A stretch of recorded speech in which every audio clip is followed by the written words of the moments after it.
High, hello, নমস্কার। প্রথম দেখা হওয়া মানেই কিন্তু গুড মর্নিং। তাই যে যখনই দেখুন না কেন সবাইকে গুড মর্নিং। সময়ের সাথে কত কিছু বদলে যায়, তাই না? কত সম্পর্কের ঘুণ ধরে যায়, আবার কত সম্পর্ক ফিরে আসে। আবার কিছু তো একেবারেই আসে না, সব রাস্তা বন্ধ হয়ে যায়। কত ভালো লাগা, খারাপ লাগা, মান অভিমান কখনো গাছের আড়ালে লুকিয়ে থাকে, কিংবা মন খারাপের মেঘে, বা কোনো স্টেশন চত্বরে। ঠিক তেমনই আমাদের আজকের যে গল্প আপনারা দেখতে চলেছেন, সেই গল্পের শুরু অনেক বছর আগে, মানে ধরে নিন 10-12 বছর আগে। যে বকবক করতো সে আজ চুপ, আর যে চুপ করে থাকতো সে আজ বকবক করার রাস্তায়। বুঝলেন, সবই সময়, বদলে যাওয়ার নামই সময়। যাই হোক, আজকে যার গল্প শুনতে চলেছেন, আমরা বরং তাকে ডেকেই তার মুখেই শুনি তার গল্প, কি বলেন? ওই যে ওনাকে দেখছেন, উনি। ও দাদা, দাদা, শুনছেন? আপনি আবার চলে এসেছেন? সে কবে থেকে আমার পিছু নিয়েছেন? আরে দাদা, চটে যাচ্ছেন কেন? রেগে যাবেন না, প্লিজ রেগে যাবেন না। বলছি দাদা, আপনার ওই গল্পটা ওটা একটু বলুন না দাদা, প্লিজ একটু বলুন না, আমরা সবাই শুনবো। ঠিক আছে। প্লিজ একটু বলুন না। নমস্কার, আশা করি আপনারা ভালোই আছেন। আমার নাম, না, নাম জেনে কাজ নেই, গল্পে আছে। আপনাদের সেই অভিনয় দ্বীপের গল্প মনে আছে? মনে নেই? যাই হোক, সেই গল্প কিন্তু আমাদের স্কুল, আমাদের বন্ধু বান্ধব, আমাদের শৈশব, আমাদের কৈশোর সব কিছু ফিরিয়ে দিয়েছিল। কিন্তু এই যে কথায় আছে না, সুখ বেশি দিন সুখের হয়ে থাকে না। সুখ যেখানে, দুঃখ সেখানে। সব কিছুই কেমন বুমেরাং হয়ে ফিরে আসে। দ্বীপের কপালেও কিন্তু সুখ সয়নি, কিন্তু শেষ ভালো যা, সব ভালো তা, এই ভরসাতেই আমরা বাঁচি। দেখা যাক শেষমেশ কী হয়। আমাদের তো কপালটাই খারাপ, কী আর বলবো। যাই হোক, আমি এসব জানলাম কি করে, এটা জানতে গেলে কিন্তু আপনাদের চোখ রাখতে হবে গল্পে। সময় নষ্ট করে লাভ নেই, গল্পে চলে দেখা যাচ্ছে।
ক্যামেরা ছেড়ে অনেকদিন পর দেখা হলো তো, বাকিরা কোথায়? বাকিটা কেউ আসেনি। আমারও ফাঁকা ফাঁকা লাগছে, বাকি স্যার মেয়ে ওর সাথে। 10 বছর ধরে পুজোটা একা একা কেটে যাচ্ছে। কেন স্যার, কি হয়েছে? কেউ আসে না? এখন আর কেউ আসে না। এতদিন ধরে অপেক্ষায় আছি, সত্যি আসা আছে। এই তোরা দাঁড়িয়ে কেন? বস বস, একটু চেয়ারগুলো নিয়ে, চেয়ারগুলো নিয়ে। স্যার আপনারা বসুন, আমি একটু আসছি। হ্যাঁ আচ্ছা।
পথে চলতে শিখেছি, তোমার হাতে জীবন আমার, তোমাকে ছাড়া যায় না যে পারা, তোমার কাছে ফিরবো আবার।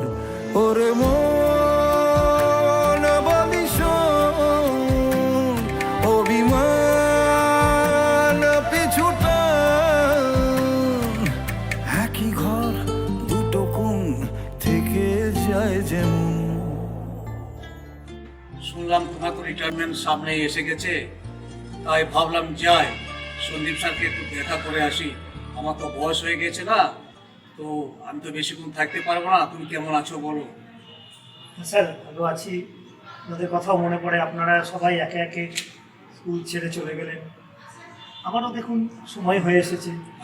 কিন্তু জানেন এই সময় মনে হয় সত্যি যদি সবাইকে পেতাম, সমস্ত টিচার, সমস্ত ছাত্রছাত্রী, আর বিশেষ করে দীপের কথা খুব মনে পড়ে। আপনি তো জানেন কত প্রিয় ছাত্র ছিল দীপ তোমার খুব প্রিয় ছাত্র ছিল, আমি জানি। ওর সঙ্গে আর যোগাযোগ হয়ে ওঠেনি। শোনো না, দীপের ব্যাপারটা রিমাদি ভালো বলতে পারবে, আমি যত জানি। বিবাদী? হ্যাঁ, রিমাদি ভালো বলতে পারবে। মানে রিমাদির সঙ্গে দীপের খুব ভালো সম্পর্ক ছিল, খুব মিষ্টি মধুর সম্পর্ক ছিল।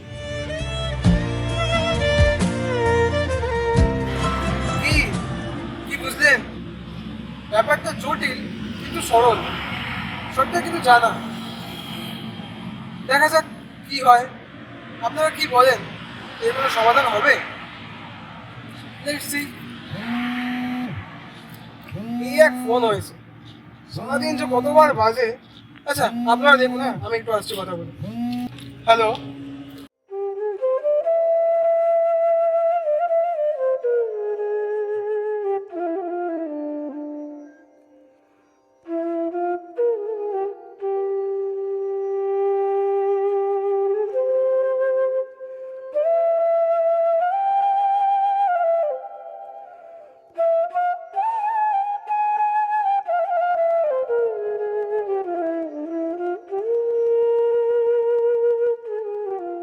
কেমন আছেন স্যার? সেদিনের পর তো আর কথাই হলো না।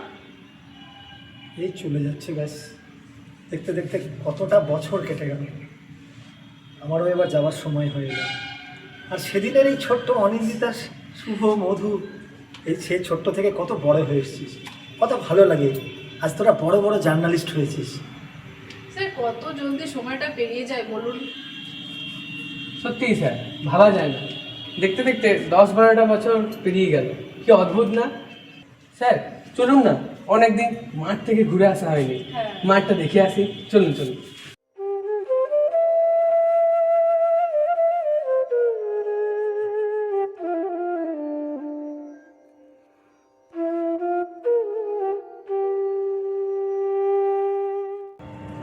হ্যাঁ রে, কত কিছু মনে পড়ে যায়। যেমন ভালো স্মৃতিগুলো মনে পড়ে যায়, তেমনি খারাপ স্মৃতিগুলোও। আই চল একটু বসি। হ্যাঁ স্যার, এইখানটা বসবো আমরা। হ্যাঁ স্যার, চলুন বসি। অনেকদিন এই মাঠটাতে বসাও হয়। হ্যাঁ এইখানেই বস। স্যার আপনার দীপদার বন্ধু অভিদাকে মনে আছে? ও জানেন এখন আমাদের চ্যানেলের সিনিয়র এডিটর। আপনাকে তো আমি পুজোর দিনে বলতেই ভুলে গেছিলাম। তবে স্যার একটা জিনিস, দীপদা একটা অদ্ভুত, মানতে হবে, কিন্তু মানুষটা না বড়ই অদ্ভুত, সত্যিই বড় অদ্ভুত। ওর সঙ্গে তোর এখনো কথা হয়? না স্যার, জানেন তো ওই 2025 থেকে 2026 সাল এই টাইমটাই মানে ওর সাথে শেষ আমাদের কথা হতো। তারপরে তো ও টিভি সিনেমা ছেড়ে তো ওকে পাওয়াই যায় না। আর আমিও তো স্যার জার্নালিস্ট হওয়ার পরে তো আর টাইমও পাই না যে ওর সাথে ইন্টারভিউ করব, খবর নেব। তাই কি করি বলুন তো। তবে স্যার একটা জিনিস আপনাকে বলা হয়নি, সরস্বতী পুজোর দিন আমরা একটু তাড়াতাড়ি চলে গেছিলাম। আমি না দীপদাকে মনে হয় দেখলাম, কিন্তু আপনাকে বলার সাহস পেলাম না।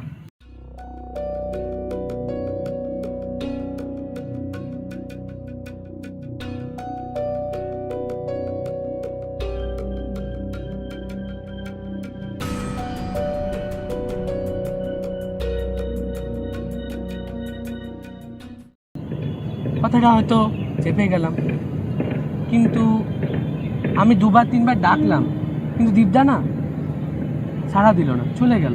তাই নাকি? হ্যাঁ, আফসোস হয়। আমিও চাই সবাইকে আমার ফেয়ারওয়েলের দিন পাশে পেতে, ওকেও চাই, কিন্তু সত্যি আদৌ সম্ভব হবে কি এটা?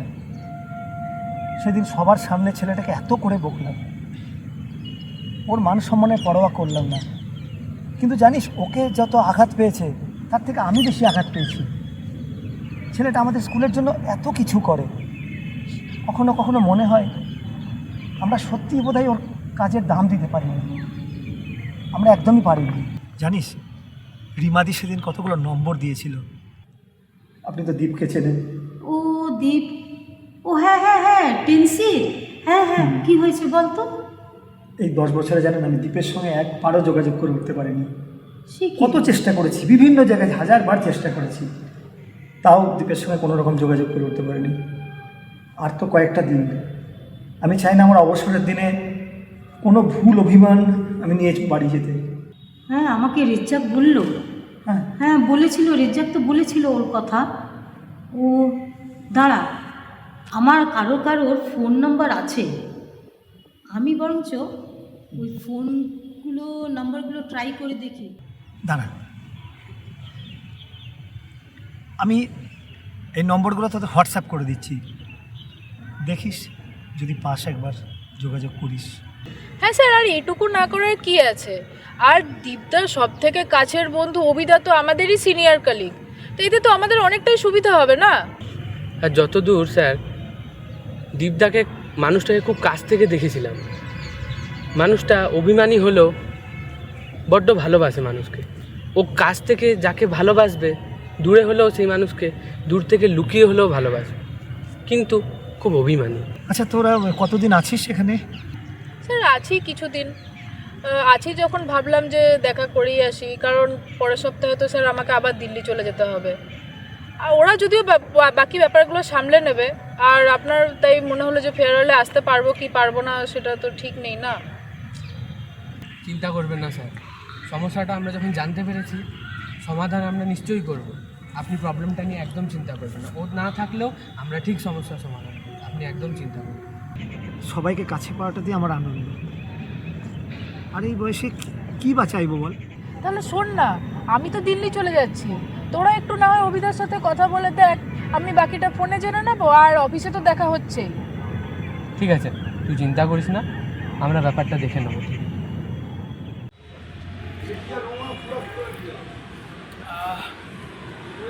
যাই বলুন, কংক্রিটের ভিড় থেকে নিজের শহরে এসে এক কাপ চা খাওয়ার জন্য মজাই আলাদা। জানেন তো, একটা ফোন, দুটো কথা কত কিছু ঠিক করে দিতে পারে। সেদিন কিন্তু মধুর ফোনটা আমার কাছে হঠাৎই আসে, তারপর দেখুন নিমেষের মধ্যে সব কিছু কেমন হয়ে গেল। এটাই হয় হয়তো। চলুন।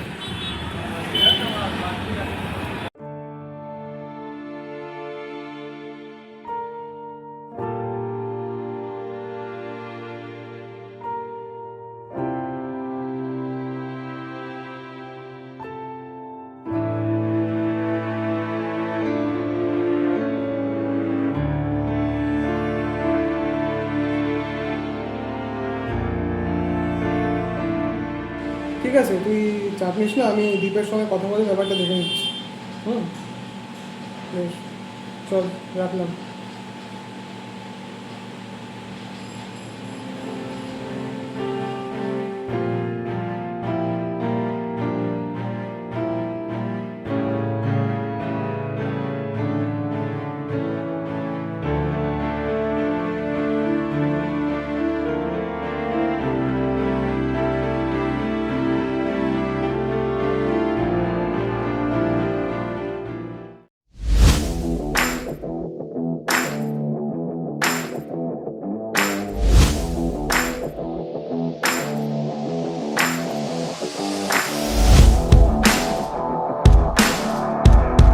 রিসিভ কর ভাই কলটা।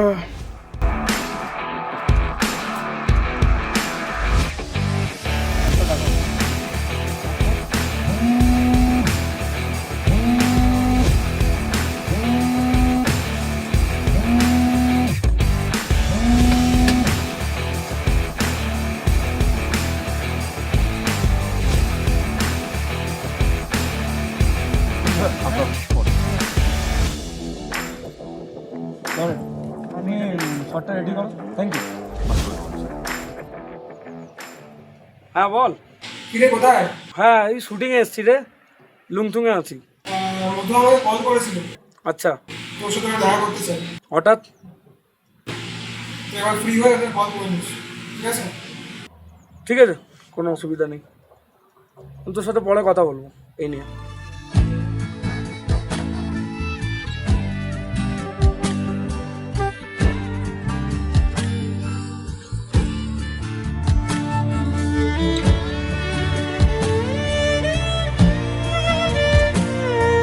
দীপ দেখ, সব কিছুর একটা লিমিট আছে।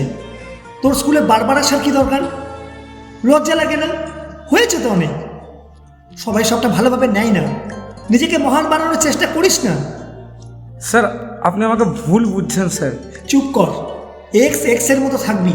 বছরে এক দুবার এলে ঠিক আছে, এত আসার কি আছে? সত্যি তো নতুনদের কাজে তোর ঢোকার কি আছে? স্যার আপনি এরকম ভালোই ভালোই বলছি, আর কোনোদিনও যেন না দেখি বারবার আসতে। আমার চোখের সামনে আর আসবি না। ঠিক আছে স্যার। এই শহরে জমতে থাকে কত মিথ্যে প্রেমের গান, মন খারাপের গভীর ক্ষত আর মিথ্যে অভিমান। ভেঙে যাওয়া দুই আকাশ জানে ফিরতি আলোয় কমতে থাকা সময়ের মিথ্যে দাম। সাদা কালো এই জীবন সুতোয় সম্পর্কের নতুন নাম, কুয়াশা ঘেরা আলোর খাতা আর ছেঁড়া কাগজের গ্রাম। ফিরতে হবে জানে সেও যেখান থেকে শুরু। তুমি আমারই রবে, আজ থেকে এক নতুন গল্পের শুরু।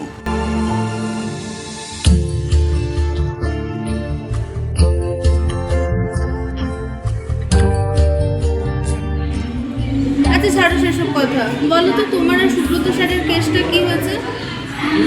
আমি অনির মুখে শুভর মুখে শুনলাম যে তুমি স্কুলের পুজোতে গিয়েছিলে আর তুমি ওকে দেখে পালিয়ে গেলে।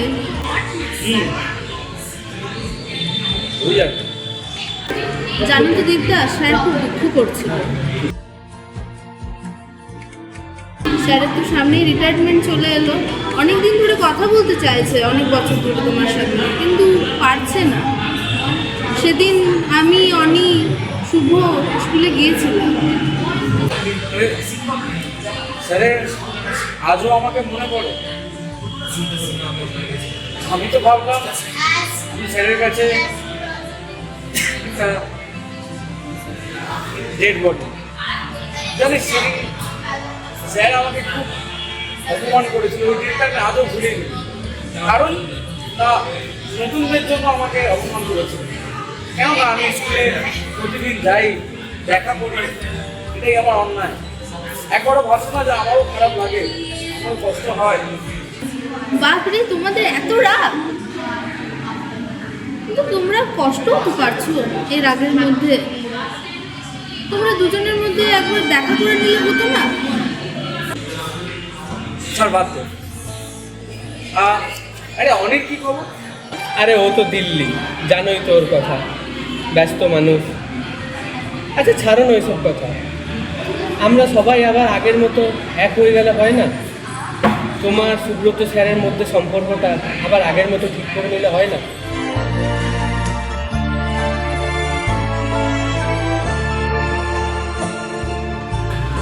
প্লিজ একবার দেখো না, প্লিজ প্লিজ একবার সবটা আগের মতো করে নাও। সব ঠিক তো?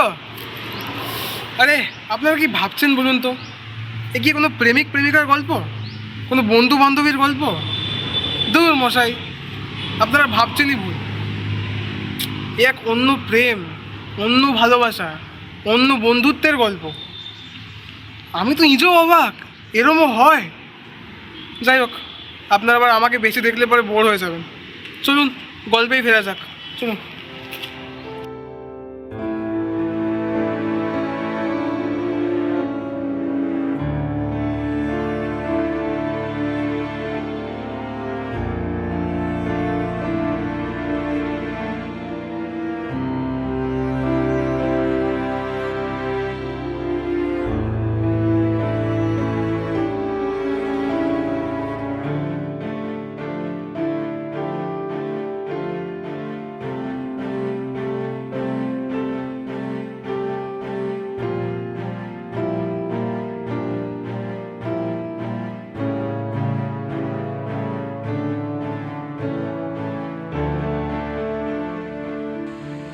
দীপের কোনো খবর পেলি?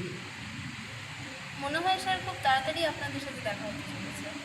কি বলছিস? হ্যাঁ, সত্যি? মনে হয় ভগবান আমাদেরকে কোনো আলোর পথ দেখাচ্ছে।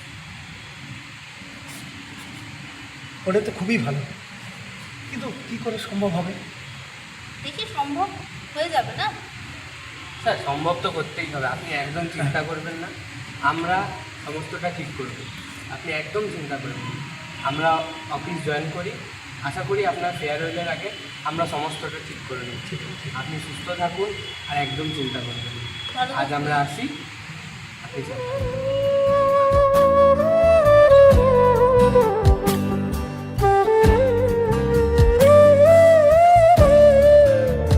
যখন তুই মনে করেছিস যে তুই ওকে ফিরে পেতে চাস, তাহলে একদম ফিরে পাবে।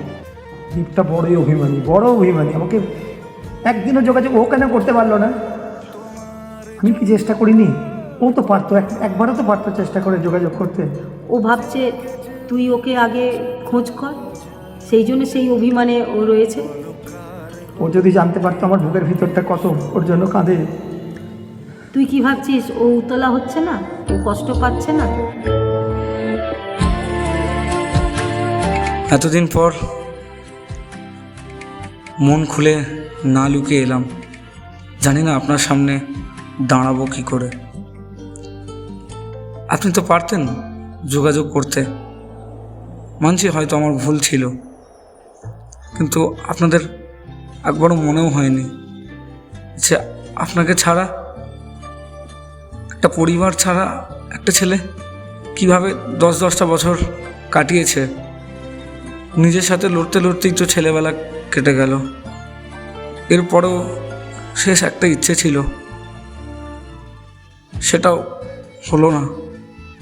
তারপরেও লড়াই করতে করতেই এতগুলো বছর কাটিয়ে ফেললাম নিজের সাথে। বাবাকে তো হয়তো বলা হয়নি, কিন্তু প্রতিদিন প্রতি রাত মনে হয়েছে বাবার মতো করে আপনাকেও জড়িয়ে ধরে বলতে, স্যার তুমি তো আমারই। তোমার জন্য আর কত রাত জেগে জেগে বেঁচে থাকা যায়, বলো কার গল্পকে কাকে শোনায়। দীপটা যদি একটু বুঝতো। জানিস দীপ, তোর সব কথা শুনতে পারি মনে মনে, কিন্তু তাও তোকে কাছে পাই না। তোর সব ছবি দেখি।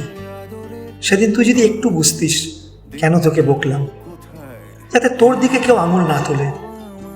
সমস্ত জুনিয়রগুলো তোকে নিয়ে মজা ওড়াক আমি চাইনি, তাই মানা করেছিলাম স্কুলে আসতে। কিন্তু মনে মনে সত্যি চাইনি এরকম হোক। কেন জানি না মনে হচ্ছে তুই এখনো আমার খুব কাছে আছিস। খুব ভুল করে ফেলেছিলাম রে। একটা পরিবার হারা ছেলের সঙ্গে সত্যি কি ঠিক কাজ করেছিলাম? পারলে আমায়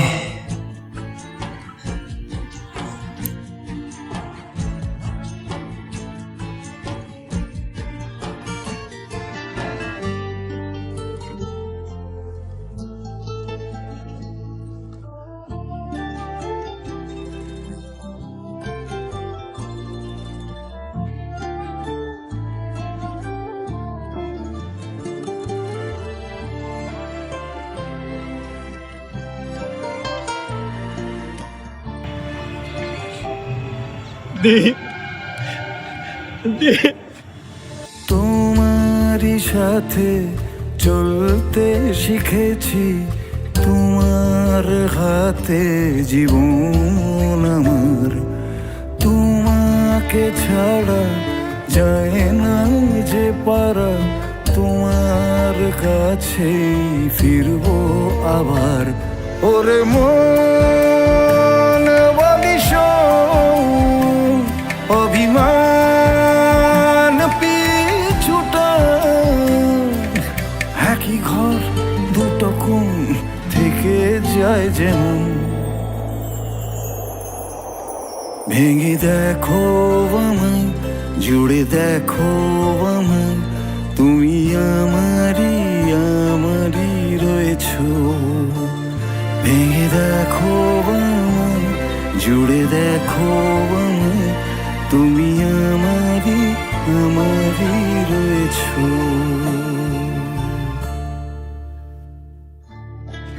এবার বুঝলেন তো? ওই যে বলেছিলাম মনে আছে, যার শেষ ভালো তার সব ভালো। আর হ্যাঁ, এতক্ষণ নিশ্চয়ই আপনারা বুঝেই গেছেন আমি সেই গল্পের অভি। হ্যাঁ, আমি অভি। যাই হোক, আপনারা জানাবেন আপনাদের কেমন লাগলো আমাদের গল্প। হয়তো পরবর্তীকালে আবার আপনার সঙ্গে দেখা হবে অন্য কোনো গল্পে, অন্য কোনো চরিত্রে।